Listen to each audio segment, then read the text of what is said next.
Her in-laws sold her boots at the station. The lumberjack gave her his. The boots were the first thing I noticed. Not her face. Not whatever it was she was carrying, that flour sack knotted at the top, two corners tied together so the whole thing sagged against her hip like a sick child.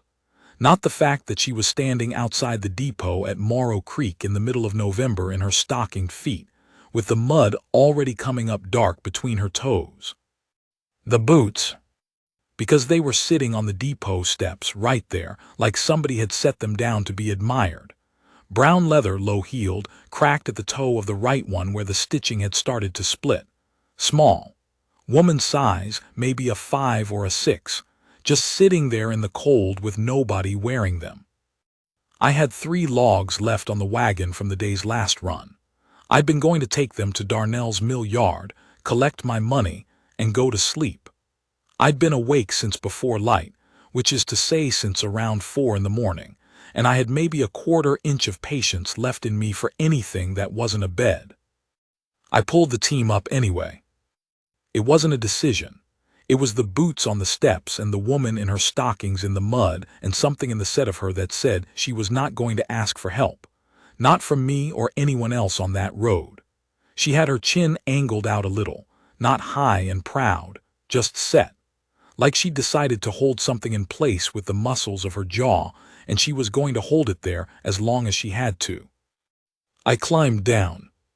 The mud came up over the edge of my own boot, and I felt the cold of it through the leather.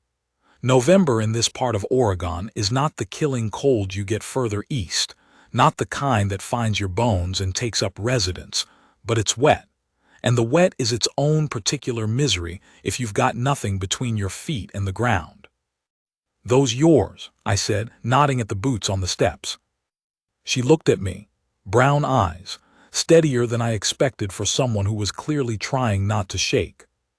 "They were," she said. I picked up the boots.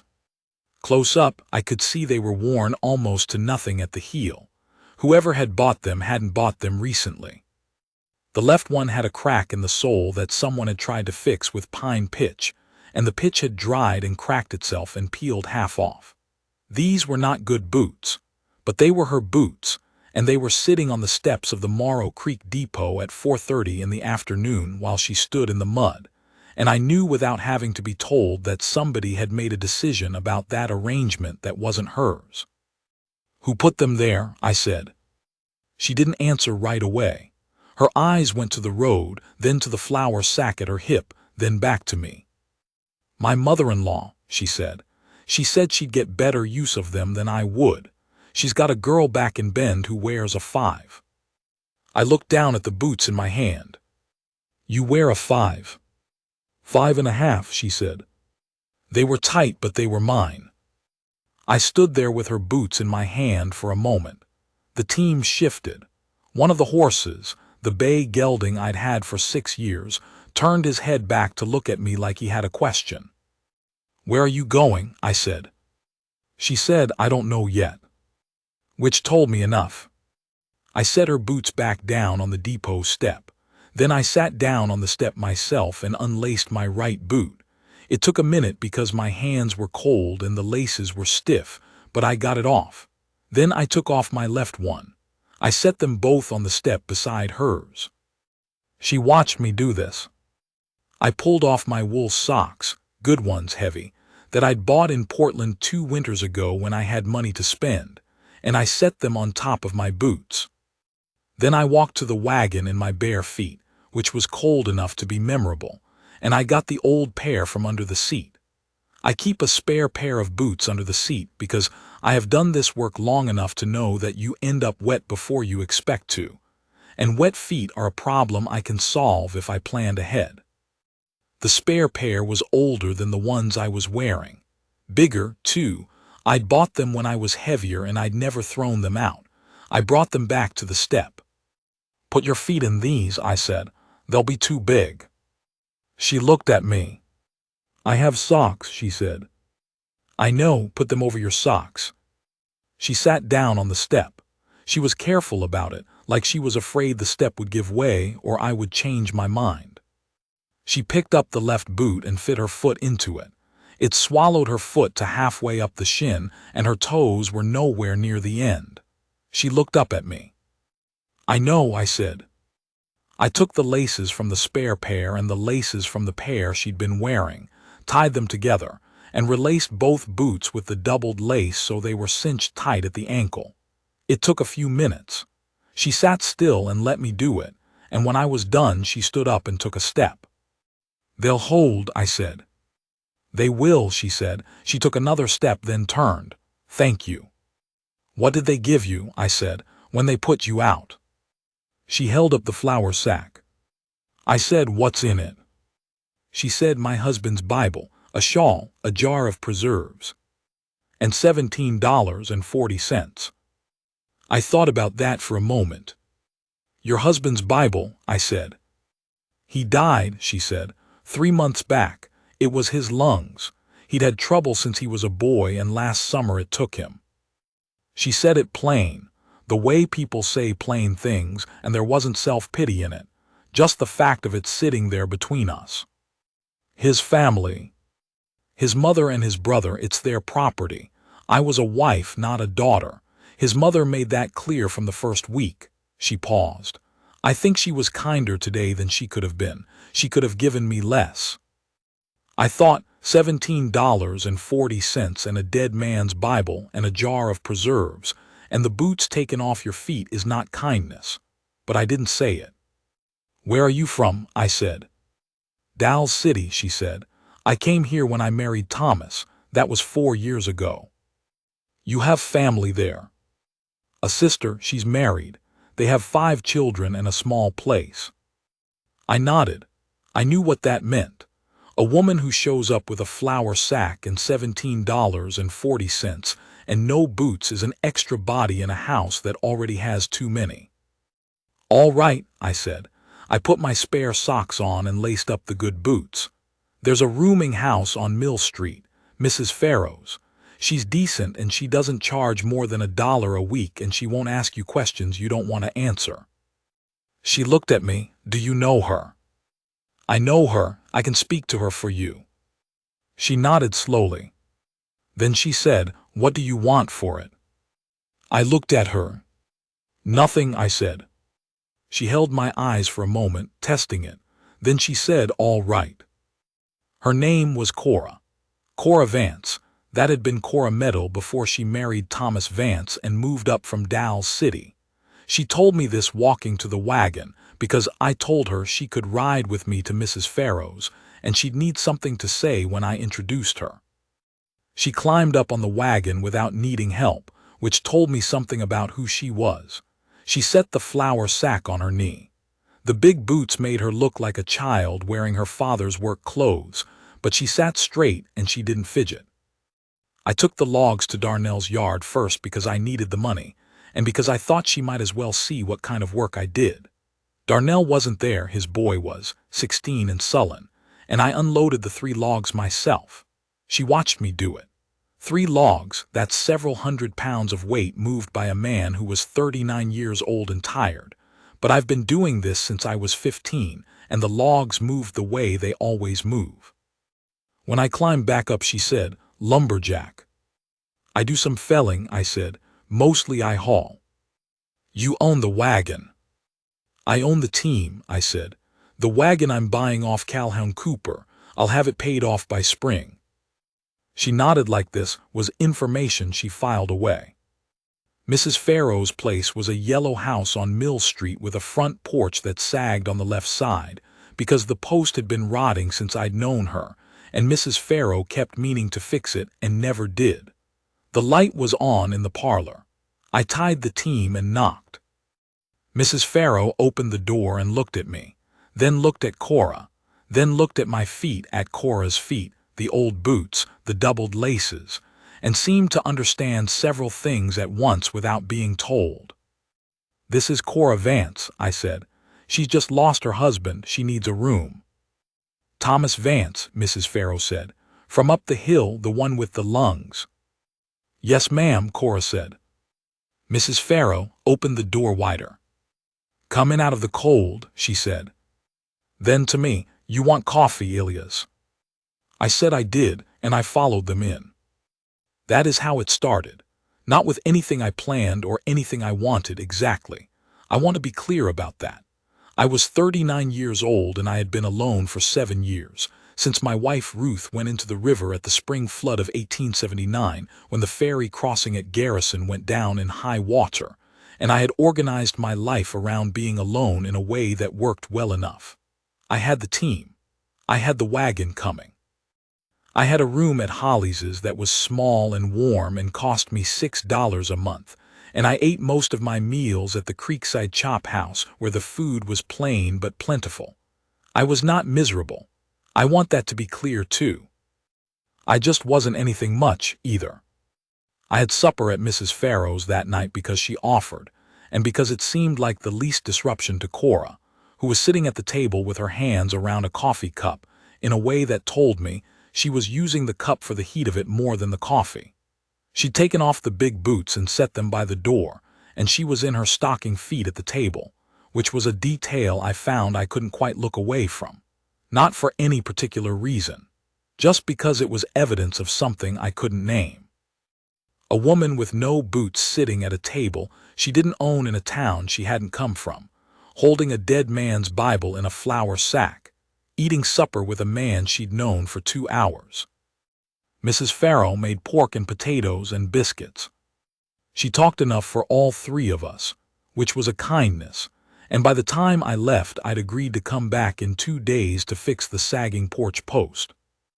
I did not say good night to Cora directly. I got my coat and hat from the hook, and at the door I turned back and she was looking at me across the room. She nodded, just once, in a way that meant something. I nodded back and went out into the cold. I fixed the porch post 2 days later like I said I would. Mrs. Farrow fed me lunch for it. Cora was there, helping in the kitchen, and she brought me a plate without being asked. I ate it on the porch step because I had sawdust and mud on me from the post work, and she came out and sat on the step above me and ate her own lunch. Mrs. Farrow said you'd lost your wife, she said. I kept eating. 7 years back, I said. The ferry accident at Garrison. Yes. She was quiet for a moment, then, I remember hearing about that. I was still in Dalles City, 7 people drowned. 8, I said. They found the last one 2 weeks after. She didn't say she was sorry. I've always appreciated that in a person. Sorry doesn't do much for a thing that happened 7 years ago. She just let it sit. Were you married long? She said. 4 years, I said, same as you. She looked out at the street. Thomas wasn't well from the start, she said. I knew it before we married, he told me. He was honest about it. She paused. He was a gentle man, quiet. He used to read to me in the evenings. I thought of the Bible in the flour sack. I said his family was different. His mother, she said. His brother Clement is just he follows along.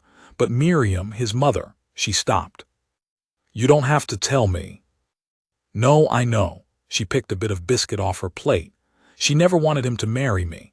She thought I was beneath them because my father was a mill worker. And when Thomas died, she decided she was going to clean the house of me the same day they put him in the ground. She waited a polite 2 weeks, I'll give her that.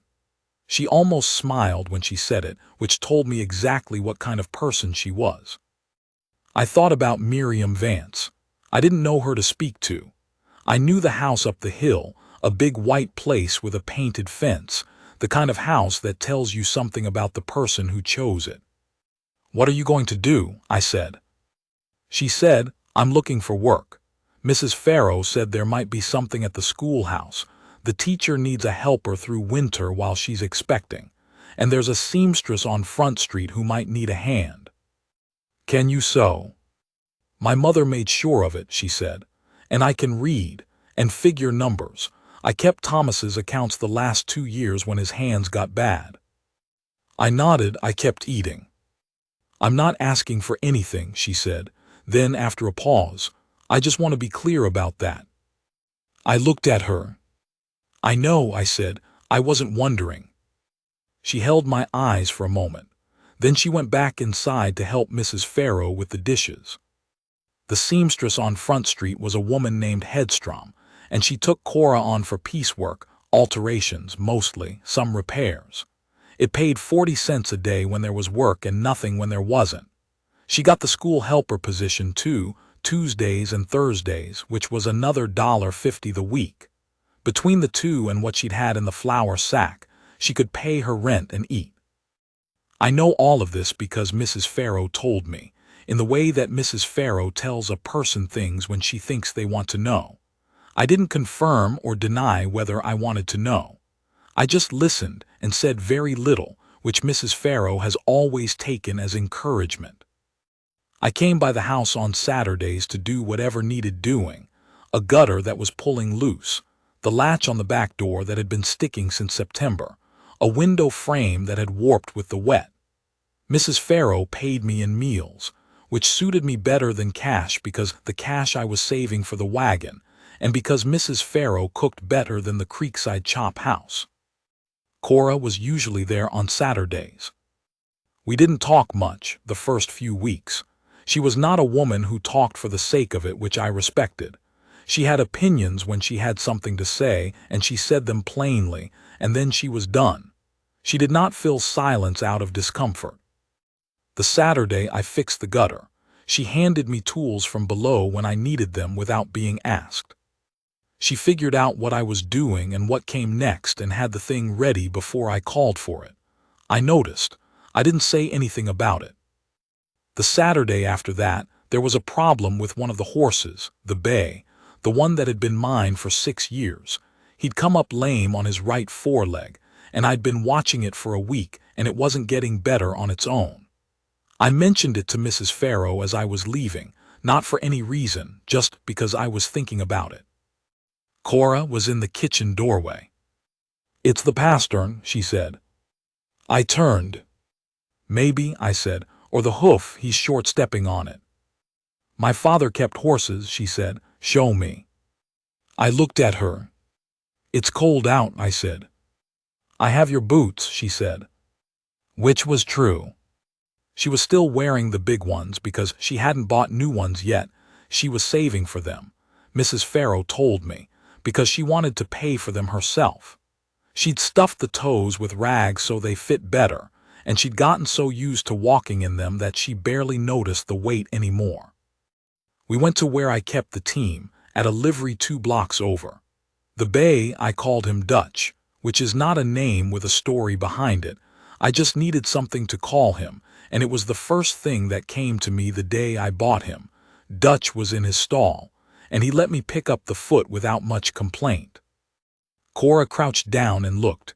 She had no fear of him. She put her hand on the foreleg, ran it down to the fetlock, pressed a little on the soft part just above the hoof. Dutch flinched. "There," she said. "I see it," I said. "It's an abscess," she said. "My father always soaked them in salt water, hot as they'll stand." I knew that. I'd known it before she said it, was just hesitant about the diagnosis. But she said it clean and sure, the way a person says something they know, not something they're guessing at. "How long did he raise horses?" I said. "Until I was 12 and we moved to town." She stood up. "He missed them. He said you can't read a horse wrong if you're paying attention. They always tell you exactly what's wrong." I looked at Dutch, who was looking back at me with the patient expression he always had, the one that seemed mildly unimpressed with everything. "That's true," I said. "We soaked the hoof that evening, in Mrs. Farrow's kitchen because she had the biggest pot and it was warm, and Dutch was docile about it in a way that big animals sometimes are when they know you're helping. Cora held the foot in the pot and talked to him in a low, steady way, not baby talk, just words, steadily delivered, the kind of thing that tells an animal there's no danger here. Mrs. Farrow watched from the doorway with her arms folded, and an expression on her face that she probably thought was neutral. It took an hour. Dutch's patience eventually wore and he shifted, and Cora leaned her shoulder into his flank without thinking, the way a person leans into a stubborn door, and he settled. She didn't look up to see if I'd noticed. She just held the foot and kept talking. When we were done, I dried the hoof, and Cora dried her hands on the rag I handed her, and we stood in Mrs. Farrow's kitchen with the smell of wet horse and salt water in the air. Mrs. Farrow had made coffee at some point during the hour, and she put cups down in front of us without asking. "He'll do," Cora said. She meant Dutch. "He will," I said. "He's a good animal," she said. "He's been treated right." "All his life," I said. She wrapped her hands around the cup. She had capable hands, not soft but not rough either, the hands of someone who worked and also, occasionally, held a book. There were ink stains on her right index finger from the account work. She said, "You have more patience than you let on." I said, "With horses." "With most things," she said. She wasn't looking at me, she was looking at the cup. "You waited on that corner beam in the livery, the one that's gone soft, for 2 weeks before you said anything to Calhoun, didn't you? I heard you mention it to Mrs. Farrow. You waited until you had the number right." "I wasn't sure what it would run," I said. "You were sure by the end of the first week," she said. "You waited the second week because you were deciding whether to say anything at all." I looked at her. "How would you know that?" I said. "Because it's what I would do," she said simply. She drank her coffee. I drank mine. Mrs. Farrow had gone into the other room, which was probably not an accident. Dutch was walking better inside a week. I'm going to skip over the weeks the way winter weeks go when they're cold and uneventful. You work, you eat, you sleep, you work again. The mornings are dark and the evenings are dark, and the middle part has something in it that might be daylight if you're lucky. The logs came down out of the hills on Calhoun Cooper's sleigh, and I hauled them to the mill yard, and I collected my money, and I split what I needed for the wagon payment off the top, and I put the rest away. What I'm saying is that I did not think about Cora Vance deliberately. She was just there in the weeks, the way something is there when you keep going to the same place. She was at Mrs. Farrow's on Saturdays. She handed me tools. She asked direct questions and listened to the answers. She was saving for boots. But I noticed things without meaning to. The way she moved through Mrs. Farrow's kitchen like she already knew where everything lived, without being told. The way she listened when Mrs. Farrow talked, really listened, not the polite kind where you're just waiting for the other person to stop, and asked a question partway through that showed she'd been tracking the whole thing. The fact that she read in the evenings. Mrs. Farrow mentioned it once, that Cora was working through a shelf of books she'd left there by previous boarders, not romances and not novels, but a surveyor's manual and a book on crop rotation, and a slim volume on the keeping of accounts.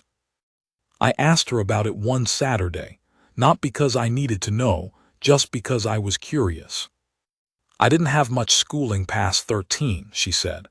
"My mother needed me at home, but I can read, and reading is the whole thing, really. If you can read, you can learn anything they put in a book." "The surveyor's manual," I said.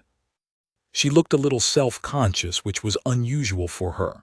"I thought if I was going to be somewhere I should understand the land," she said, "how it's measured, what the numbers mean. Thomas talked about buying a piece of ground someday, but he didn't know much about how it worked. I thought I'd learn." I thought about that. A woman in a boarding house with no boots and $17.40, reading a surveyor's manual because she was going to need to understand land. "Did you find what you needed?" I said. "Mostly," she said. "There are sections on meridians I haven't puzzled out yet." "I can show you the deed to the Cooper place when I have it," I said, "if you want to see what it looks like in practice." She looked at me steadily for a moment. "I'd like that," she said. She went back to whatever she was doing. I went back to what I was doing. But there was something that had shifted slightly, and I thought we both knew it, and neither of us was going to say so yet. Sometime in December, I think it was the second week, I was coming out of Darnell's yard late, and the weather had gone bad, not the killing cold but the wet, that particular Oregon December wet that gets into everything. And I saw her on Front Street coming back from Hedstrom's, her shawl pulled up over her head, the big boots loud on the plank sidewalk. I slowed the wagon. She looked up. She was trying not to shiver and not quite managing it. "Get up," I said. She got up. We rode without talking for a block. Then she said, "I ordered the boots." "What kind?" I said. "From Sutter's." He had a catalog. She reached into the pocket of her dress and pulled out a folded page, and even in the dark I could see it was a catalog page with a boot circled. "They're $1.75. He said they'd be here by Christmas." "Good boots," I said, looking at the page. "They'll last," she said. "I'm not buying something that won't last." "No," I said, "you're not." She folded the page back up. We rode another block. "Can I ask you something?" she said. "Go ahead." "Why don't you have anyone?" she said. "You're not a man people would avoid, and you've been here how long?" 11 years, I said. 11 years, and you live alone in a room at Hollies's and you eat at the Chop House. She said it without judgment, just the facts arranged in a row. Is it by choice? I thought about how to answer that. After Ruth, I said, it seemed like the most honest arrangement. I wasn't looking for another. And it didn't feel right to have someone look for me when I had nothing to offer them. "Nothing to offer," she repeated. "A room at Hollies's," I said. "A borrowed wagon, 2 horses, enough money to cover the week if the logs are coming down." "That's not nothing," she said. "It's not much," I said. She was quiet for a moment. "It was more than Thomas had when I married him," she said. "And I didn't marry him for what he had. I married him because he was decent and he treated me like I had sense." I didn't say anything. "I'm not suggesting anything," she said quickly. "I'm just saying that the calculation isn't always what it seems." I pulled up in front of Mrs. Farrow's. She climbed down, the big boots hitting the plank with a thunk. She turned back. "Thank you for the ride," she said. "Cora," I said. She waited. "The boots'll be here by Christmas," I said. "You'll give the big ones back." She smiled then. Not a wide smile, just a small one, the kind that lives at the corners of a person's mouth before they let it out. "You can have them back," she said. "I'll be glad to be rid of them." The thing with Clement Vance happened the 3rd week of December. I didn't know about it while it was happening. I found out after, which is worse in some ways because you carry around what might have gone different. Clement was Thomas's brother. 30 years old, big in a soft way, the kind of man who is large but doesn't know what to do with it. His mother's son. He'd come to Mrs. Farrow's on a Tuesday while I was up on the Ridge Road hauling a load of pine, and he'd knocked on the door and told Cora that his mother wanted the Bible back. Mrs. Farrow told me the whole thing the next Saturday, in pieces, the way she tells things when she's upset about them. Cora had told Clement that the Bible was Thomas's, that Thomas had given it to her, that it was hers by right of gift. Clement had said his mother wasn't asking, she was telling. Cora had told him to leave. He'd put his hand on the door frame. He was much larger than she was. He had not touched her, but he'd put his hand on the frame and looked at her in a way that meant something. Cora had closed the door on his hand. Not on his fingers, just on the flat of his palm, hard enough that he felt it. Then she'd latched it. He'd stood on the porch for a while. Mrs. Farrow had watched from upstairs, and then he'd gone. I listened to all of this. "She didn't tell you herself," Mrs. Farrow said. "No," I said. "She told me not to tell you either," she said, "but I'm telling you." I nodded. I was looking at the kitchen wall. "She handled it," Mrs. Farrow said. "I want you to know that she didn't need rescuing." "I know," I said. I knew. I had known that since the depot steps when she was standing in the mud with her chin set and her boots sitting on the steps beside her. She was not the kind of woman who needed rescuing. But there's a difference between what a person needs and what a person ought to have. She ought to have had someone between her and Clement Vance's hand on that door frame. Not because she couldn't handle it, because she shouldn't have had to. I went to see Miriam Vance that afternoon. The white house with the painted fence. I tied Dutch to the post and knocked. Miriam herself opened the door, a tall woman, 60s, with the face of a person who has decided to be disappointed by everything and is usually correct. She looked at me. "Mrs. Vance," I said, "my name is Elias Marsh. I haul timber for Darnell's yard." I knew Thomas slightly. "I know who you are," she said. "Then you know I have no quarrel with you," I said. "I'm here to ask you to leave Cora Vance alone. She has Thomas's Bible by right of his giving it to her, and she intends to keep it. And your son Clement is not to go to Mrs. Farrow's house again." She looked at me for a long moment. "And you are her what?" she said. I thought about what to say to that. "A neighbor," I said. "A friend, a man who will know if Clement comes back." She said, "Is that a threat, Mr. Marsh?" I said, "It's a statement of fact, ma'am. I have no reason to make threats. I'm asking you to do the decent thing, which is let a young widow keep her dead husband's Bible and get on with her life in peace." She stared at me. "She had no business in my son's house," she said. "She was your son's wife," I said. "She was in her own house. And Thomas chose her, which was his right." Something moved in the woman's face. It wasn't softness. I don't think softness was available to her, but it was something. Some acknowledgement of a thing she didn't want to acknowledge. "Good day, Mr. Marsh," she said and closed the door. I stood on the step for a moment. Then I untied Dutch and went back to work. Clement did not go back to Mrs. Farrow's house. I didn't tell Cora about going to see Miriam Vance.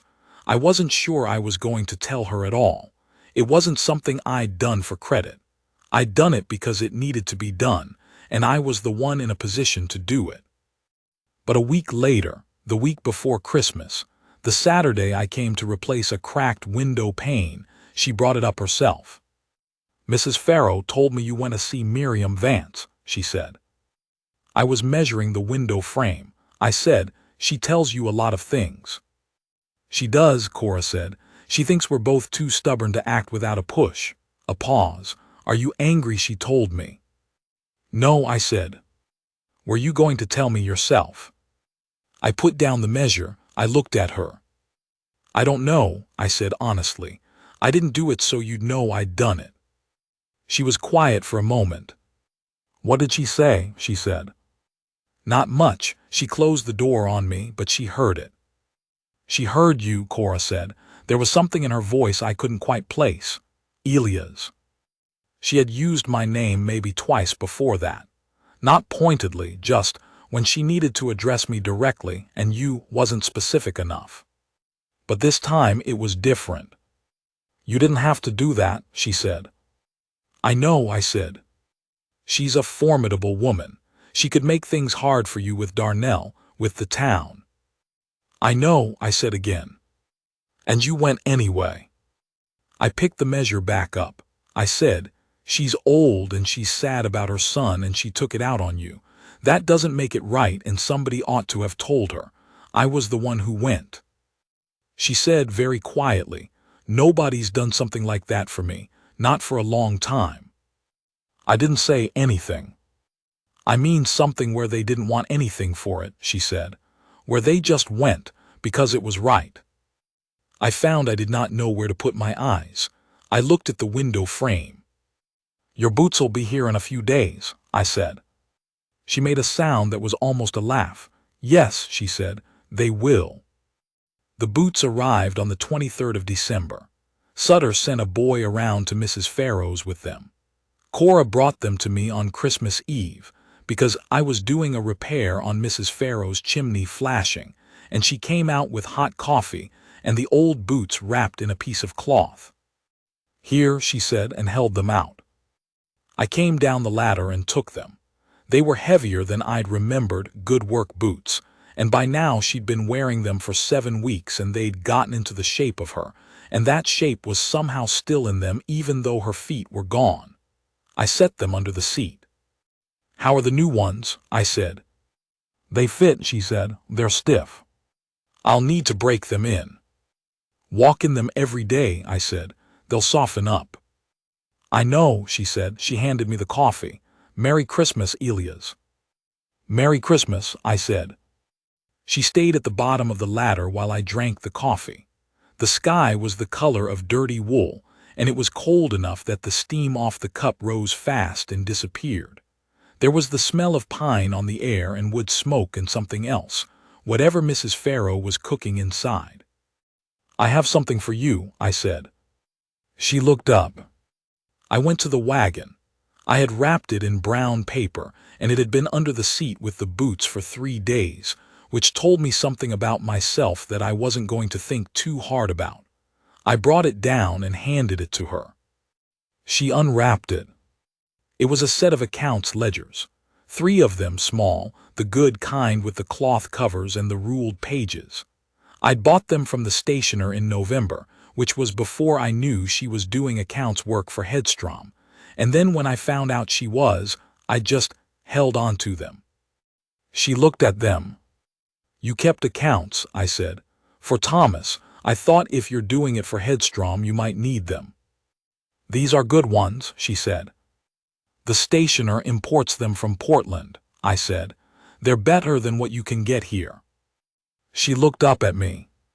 This is a practical gift, she said. Yes, I said. From a practical man, she said. Generally, I said. She was almost smiling again, that corner of the mouth thing. She held the ledgers against her coat with both arms. Thank you, she said. It's exactly right. I said good. I finished the chimney flashing and Mrs. Farrow made Christmas Eve supper, and it was a quiet evening, the 3 of us at the table, and there was a point, I don't know exactly when, where I looked up and Cora was looking back at me across the table and she didn't look away. She just held it, that look, steady and clear, the way she held most things. I said, what? Nothing, she said, and she went back to her supper. In February, I made her an offer. I want to say that right, because the way a thing is said is the thing.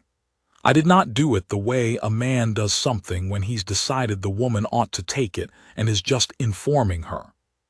I did it the way a man does it when he understands that she might say no, and that no is a legitimate answer.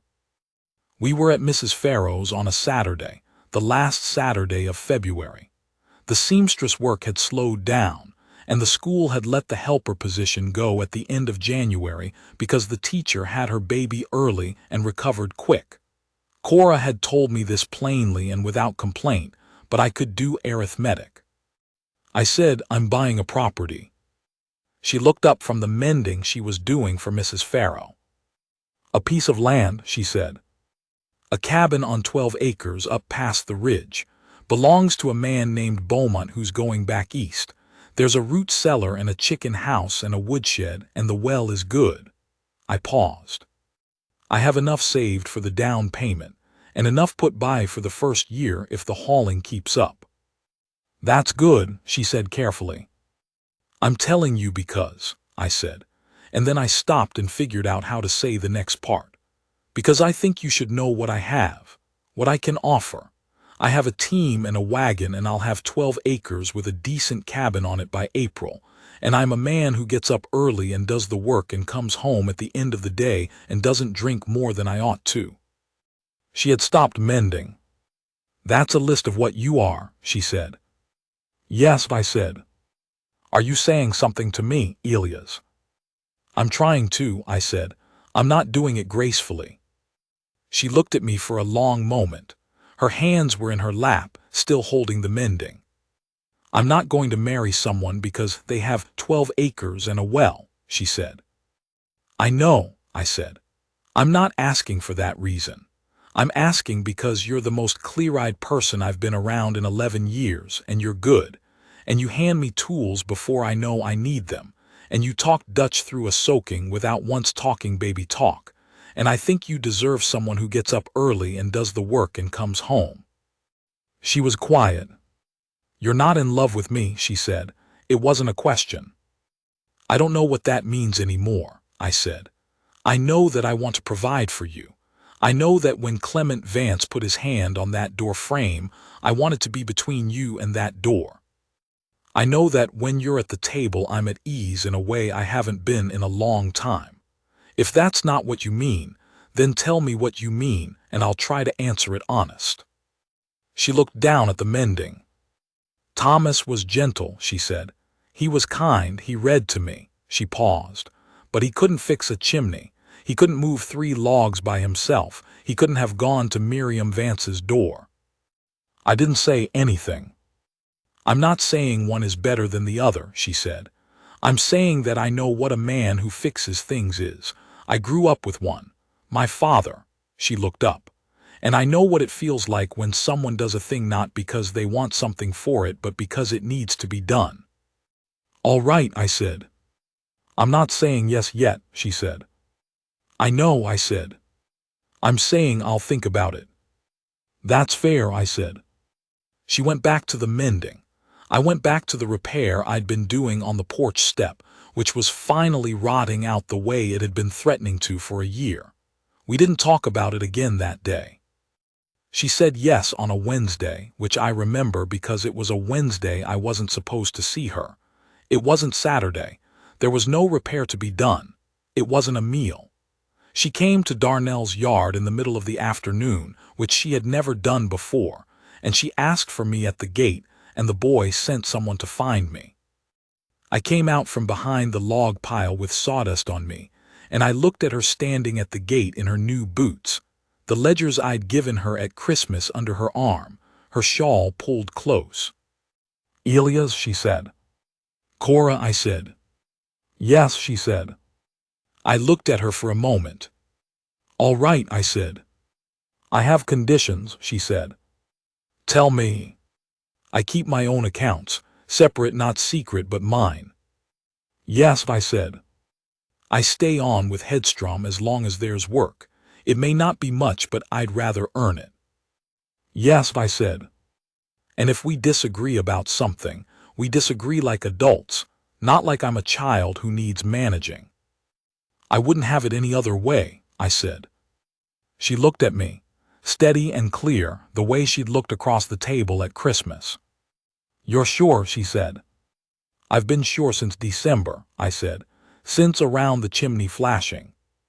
She looked away. The corner of her mouth did the thing it does. "The chimney flashing," she said. "It's where you held the coffee out to me and said Merry Christmas," I said. "Something in that." She looked back. "Something in that," she repeated. I was still covered in sawdust. I was standing in a mill yard in February. This was not the way a man imagines these moments, if he imagines them. I had stopped imagining them years ago.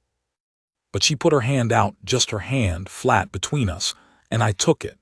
She held it the way you hold something you mean to keep, firm and warm and with no hesitation in it. She looked at me and I looked back, and there was nothing performed about it, nothing dressed up. Just 2 people who had found each other past the age when they expected to, standing in a mill yard with sawdust in the air and the smell of pine everywhere. 12 acres, she said. "And a good well," I said. "I'll want a garden," she said, "on the south side if there's room." "There's room," I said. She squeezed my hand once and then let it go. She tucked the ledgers back under her arm. "Saturday," she said. "Tell me about the property. What needs to be done before we can move in?" "There's a list," I said. "I'm sure there is," she said. "I'll help with the list." I knew she would. That was the thing I knew clearest, right then, that she would look at the list and figure out what came next and have the tool ready before I asked for it. That she would stand beside me on 12 acres, and the garden would go on the south side, and she would keep her own accounts, and we would disagree like adults, and Dutch would be glad of her. She turned and walked back toward Mill Street in her good boots. I watched her go. Then I went back to the logs. We were married in March at the courthouse with Mrs. Farrow as a witness. It was raining the way it rains in Oregon in March, which is to say completely.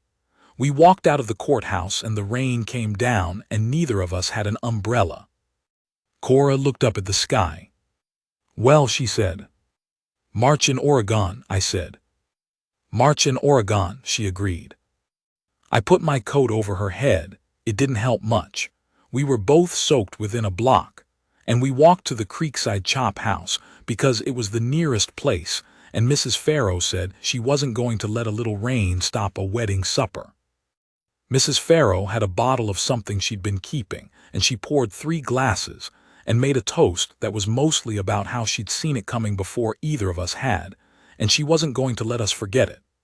We ate and drank, and the rain came down outside the windows and streaked the glass. And it was warm in the chop house, the way a place is warm when you're glad to be inside it. Walking back to Mrs. Farrow's afterward, the rain had dropped to a drizzle. The street was empty and the lamplight was on the wet planks, and Cora was walking beside me in her good boots, the ones she'd bought at Sutter's with her own money, and she took my arm. Not with ceremony. Just the way a person takes an arm when they're walking and the footing is slick and there's someone to hold onto.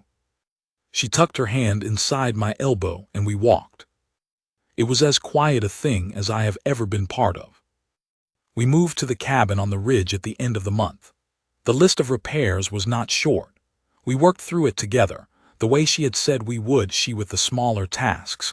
The daubing and the painting and the garden turned over and seeded while the last frost risk held, and me with the bigger ones, the roof ridge, the woodshed corner that had shifted, the well cover that needed replacing.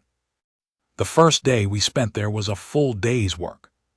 She had organized the kitchen before I finished the roof ridge, which required me to climb down and ask her where she'd put things because I couldn't find the coffee. And she showed me and went back up to what she was doing without making anything of it, which I was grateful for. In the afternoon, she came out to where I was working on the woodshed corner, and she brought me water, and she looked at what I was doing, and said the corner beam was worse than I'd said it was. I know, I said. It'll need replacing, not just shimming. I know, I said. Do you have the timber? I have 2 pieces in the wagon that might do, I said. One's too short. I was going to splice it. She looked at the corner again, walked around it, knocked on the wood in 2 places. She crouched down and looked at where the beam met the sill plate. Splice it here, she said, pointing. Not at the top. The weight distribution's better. I crouched down beside her and looked where she was pointing. She was right. How do you know that? I said. She looked at me sideways. The surveyor's manual had a chapter on structure, she said. Load-bearing principles. I worked through it twice. She stood up and went back into the house. I replaced the beam the way she'd said, and it was solid as anything I'd ever put together. That evening we ate what was left from the food Mrs. Farrow had sent with us, cold chicken and bread, and the last of a jar of plum preserves. Not the ones from the flour sack, different ones. And we sat at the table in the cabin that was ours, and the fire was going, and there was a particular silence that settles on a place when the work of the day is done, and what's in front of you is just the evening. She got out the ledger after a while, Hedstrom's numbers. I worked on a chair leg that had been loose since Beaumont owned the place. At some point she said, without looking up, the south side has good exposure. I want to put in onions as well as the usual, and some herbs, thyme at least. Whatever you want to plant, I said. I need to know if there's a water line close enough. For when it's dry. There's a ditch comes off the east side of the property, I said. I'll show you tomorrow. It runs from the creek. You can run a channel off it. Good, she said. She went back to the ledger. The chair leg came tight. I've thought about that first evening 1,000 times since. Not the courthouse, not the rain, not even her standing at the gate at Darnell's yard with the ledgers under her arm and yes in her mouth. That evening, the table, the fire, the work done and the work to come and the 2 of us in the middle of it, each doing what we did, and the silence between us not empty but full of something I would have been hard-pressed to name except to say that it felt like a room in a house where all the walls were solid and the roof held. She looked up once. Just once in that whole evening. She looked up from the ledger and she looked at me and I looked back, and there was something in the look that I have never been able to say exactly right in all the years since. It wasn't soft. She was not a soft woman, not in that way. It was sure. It was a woman looking at a man in a room that was theirs after a long day in a place they'd chosen together, and the look said something that didn't need words, something about what she'd found, what she hadn't expected to find, what she'd chosen. She went back to the ledger. I went back to the chair. Outside, the ridge road was dark and the pines above it darker, and the cold of late March was settling in over the property. Over our 12 acres, the garden on the south side, the woodshed with the new beam, the well with the new cover. But the fire was going. That was when I understood what I had. That I had earned something, not by being young, not by being rich, not by anything except being steady and doing the work and showing up at a depot step on a November afternoon and sitting down on the cold wood and unlacing my boots. That a good woman had looked at all of it, the room at Hollies's, the borrowed wagon that was now mine, the 2 horses, the 11 years of getting up before light and doing the work and going to sleep. And she had made her calculation and found that it added up to something she wanted to build a life beside. Not someone who needed her rescued. Someone who showed up, someone the calculation said was worth staying for. I was 39 years old and I had a cabin on 12 acres and a good well and Dutch in the livery. We'd billed properly by summer, and a woman who kept her own accounts and handed you the tool before you asked for it and knew the right place to splice a load-bearing beam and looked at you across a table in the evening in a way that told you without a single word that you were chosen. Not tolerated, not settled for, chosen. The fire cracked. She turned a page in the ledger. The ridge pine stood dark outside the window. In here the light. And her. And that was enough, more than enough, more than I had any business expecting, and exactly what the work turned out to be worth.